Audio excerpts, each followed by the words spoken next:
Bonjour à tous et nous voici donc pour un nouveau tutoriel. Cette fois-ci, on va regarder comment on va pouvoir virtualiser finalement Windows 7 ou Windows 8 directement sous Mac. Pourquoi le virtualiser? Ça nous permettra dans un premier temps d'éviter de faire une installation multiboot qui peut poser quelques problèmes de démarrage si nous avons qu'un seul disque dur. Et surtout, vous montrer qu'aujourd'hui, avec une machine tournant sous macOS, on va pouvoir travailler avec deux trois fichiers ou logiciels qui vont être utiles sous Windows. Ça évitera finalement d'installer à nouveau du Windows et repasser du côté obscur de la chose. Pour ça, je vous conseille de télécharger Parallel Desktop et éventuellement de l'acheter si vous le souhaitez. Pourquoi aujourd'hui j'ai choisi de faire ce tuto avec ce logiciel-là? Tout simplement car à mon sens, il me semble que c'est un des plus percutants et pertinents. Il en existe trois. Le premier, c'est VMware ou VMware Fusion qui permet de faire la même chose, qui est payant. Le second, ça va être VirtualBox qui lui est une solution gratuite. Et le dernier, c'est Parallel.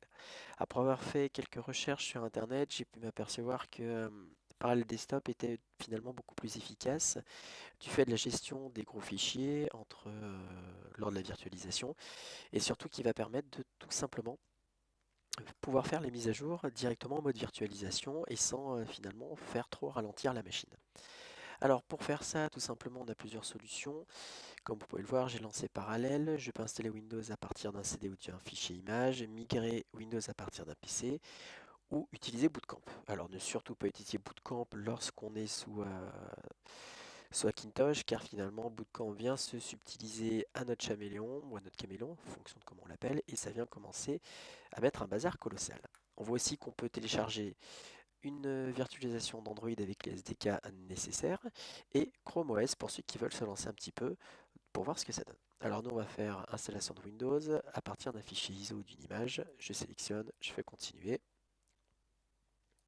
Là il a détecté deux Windows Vista qui est installable sur un HTC 7500. Donc c'est une des premières tablettes PC qu'on avait sur le domaine. Je vais essayer de voir si on peut la passer en macOS, mais ça va être très très très compliqué. Et là, j'avais posé directement finalement mon fichier. Excusez-moi, j'ai Coda qui m'embête un petit peu. Hop, oui, on va quitter. Et j'avais directement mis mon Windows 7 sur mon bureau qu'on retrouve ici. Donc, je sélectionne, je fais continuer. Il va me demander forcément de mettre une clé produit. Donc on va désactiver la clé produit. Donc on va passer avec les 180 jours de version d'essai de Windows. Bien entendu, on reste dans la légalité. Je peux l'installer comme un Mac ou comme un PC. Alors là, vous allez avoir deux choix possibles. Moi, je vous conseille toujours de faire comme un Mac. Ça ne change pas trop votre organisation. Votre fichier Mes documents sous Windows va correspondre à votre fichier Mes documents sous Mac. Donc les deux sont totalement fusionnés. Par contre, si vous choisissez de faire comme un PC, vous allez avoir la fenêtre qui va venir en fait comme la fenêtre d'un logiciel qu'on peut retrouver ici, avec à l'intérieur votre Windows. C'est un petit peu plus chiant, excusez-moi du terme, à gérer et surtout à manipuler. Donc moi, vu que c'est surtout pour ma copine que je fais ça, on va du coup dans un premier temps la mettre en intégration totale à macOS. On sélectionne le premier et on fait suivant. Le nom du soft, ça sera Windows 7 pour ma particularité. L'emplacement, vous voyez, on peut lui dire, je vais aller le mettre dans John document parallèle. Moi, honnêtement, ça ne me gêne pas. On fait suivant, ça va très bien. Et j'ai pas coché la petite case pour partager avec d'autres utilisateurs, vu que j'ai qu'un seul compte utilisateur sur cette machine. Donc là, il est en train de créer la machine virtuelle. On va attendre un petit peu. Ok, ça y est, il a démarré. Vous voyez, c'est comme si on faisait une installation classique Windows sur du matériel hardware.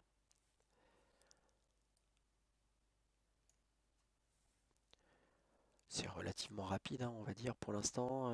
Mes 16 Go de RAM, je pense, vont m'aider grandement. Il faut savoir que si vous voulez faire de la virtualisation avec malheureusement 2 Go de RAM, ça va être très très compliqué. 4 Go, c'est un petit peu plus confort. Je vous conseille de passer soit sur 8, soit sur 16 si vous avez le budget, pour pouvoir finalement allouer, par exemple, 4 Go, ça serait déjà relativement nécessaire et fonctionnel sous la particularité, on va dire, de virtualisation, sous la partition, pardon, de Virtu.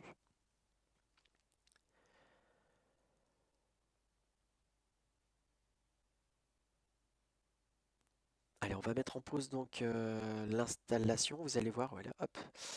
Pas tout de suite. Allez, c'est parti. Windows Home, ça suffit largement. En 64 bits, ça marche très bien aussi. On fait suivant.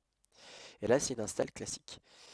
Je mets en pause l'enregistrement. On se retrouve tout à l'heure pour de nouvelles aventures, pour le laisser tout simplement faire son install tranquille. A tout de suite.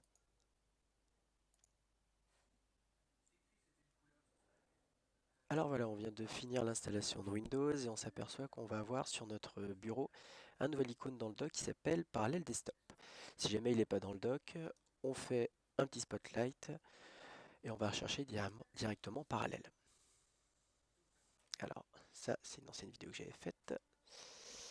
On refait, voilà, Parallèle Desktop application.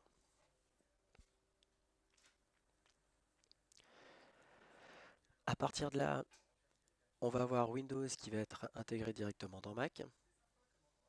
Donc il va redémarrer notre machine.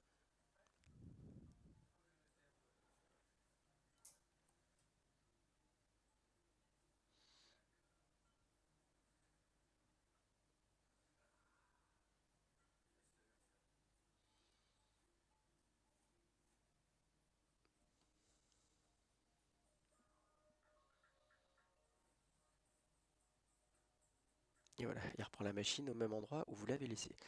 Du coup, cohérence se met en route et par conséquent, on est automatiquement noyé finalement dans notre système Mac. Dès qu'on va cliquer sur le bouton Windows 7, on va retrouver finalement tous les différents programmes. Mais si jamais on veut en installer un, on va faire ordinateur. Moi, je vais les chercher dans mon réseau. Donc, on va activer le partage.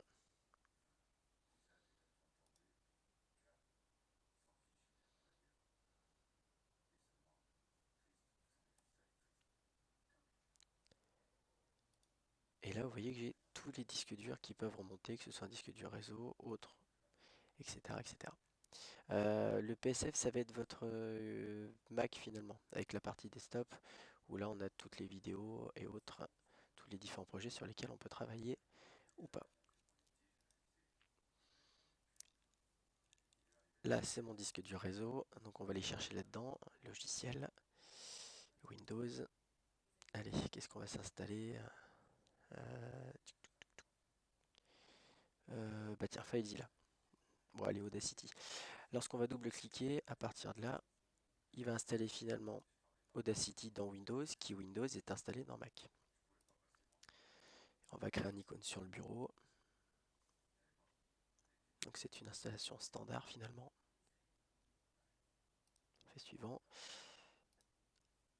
Hop. Et voilà. Donc là, on a bien effectivement installé Audacity. Vous voyez maintenant sur le bureau du Mac, j'ai un nouveau icône qui apparaît, audacity.inc. Tout à l'heure, j'avais installé, mais vous ne l'avez pas vu, Pepakura qui me permet de faire les maquettes papier. Si jamais je double-clique dessus, il démarre systématiquement le logiciel. Si on fait la même manip pour Windows, il va automatiquement démarrer Audacity. Hop, et voilà, et on est bienvenu dans Audacity. Donc là, on peut très bien lancer finalement nos différents outils avec idée fixe, les schémas papier, etc. Sur la partie droite, on aura Audacity. Voilà, donc maintenant vous avez vu comment on peut installer finalement des Windows 8 ou Windows 7 dans macOS pour simplifier vos utilisations. Maintenant, si on va un petit peu plus loin dans Parallel Desktop, on va pouvoir donc rajouter des machines ou même on va pouvoir configurer au niveau des actions notre machine. Alors pourquoi configurer votre machine? Pour la simple et bonne raison que ça permet de gagner en ressources.